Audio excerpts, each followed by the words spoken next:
Gentlemen, open your text, page 21 of the introduction. Mr. Perry, will you read the opening paragraph of the preface entitled Understanding Poetry?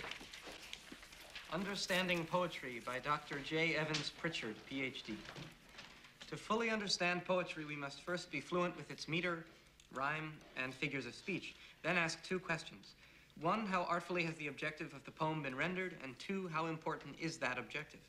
Question one rates the poem's perfection. Question two rates its importance. And once these questions have been answered, determining the poem's greatness becomes a relatively simple matter. If the poem's score for perfection is plotted on the horizontal of a graph, and its importance is plotted on the vertical, then calculating the total area of the poem yields the measure of its greatness. A sonnet by Byron might score high on the vertical, but only average on the horizontal. A Shakespearean sonnet, on the other hand, would score high both horizontally and vertically, yielding a massive total area, thereby revealing the poem to be truly great. As you proceed through the poetry in this book, practice this rating method.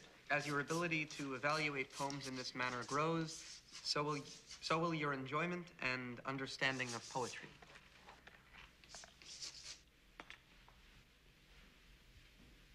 Excrement. That's what I think of Mr. J. Evans Pritchard. We're not laying pipe. We're talking about poetry.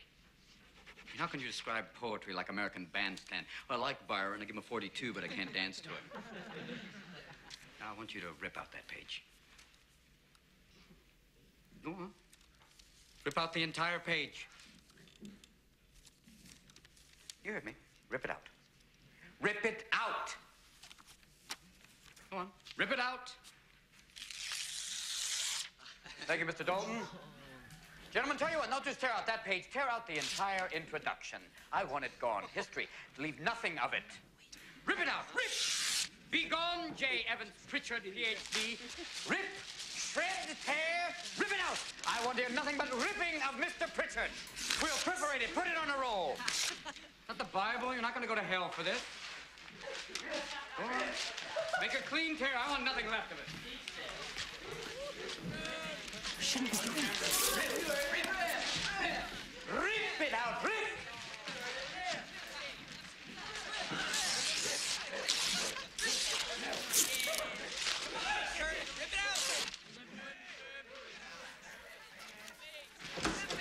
What the hell is going on here? I don't hear enough rips. Miss Keating. Mr. McAllister. I'm sorry. I didn't know you were here. I am. Ah. So you are. Excuse me. Keep ripping, gentlemen. This is a battle, a war, and the casualties could be your hearts and souls. Thank you, Mr. Dalton. Armies of academics going forward, measuring poetry. No, we'll not have that here. No more of Mr. J. Evans Pritchard. Now, my class, you will learn to think for yourselves again. You will learn to savor words and language. No matter what anybody tells you, words and ideas can change the world. Now, see that look in Mr. Pitt's eye? Like 19th century literature has nothing to do with going to business school or medical school, right? Maybe.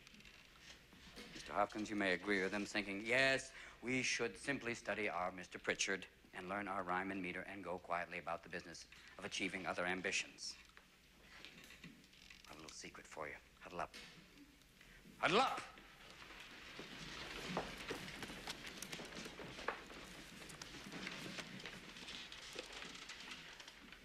We don't read and write poetry because it's cute. We read and write poetry because we are members of the human race. And the human race is filled with passion. Medicine, law, business, engineering, these are noble pursuits and necessary to sustain life.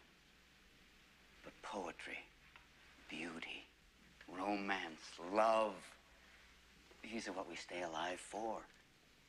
To quote from Whitman, "Oh me, oh life, of the questions of these recurring, of the endless trains of the faithless, of cities filled with the foolish, what good amid these, oh me, oh whole life?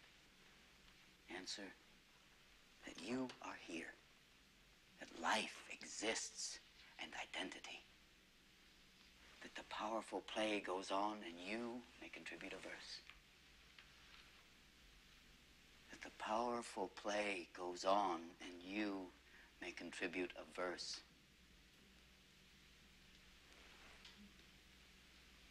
What will your verse be?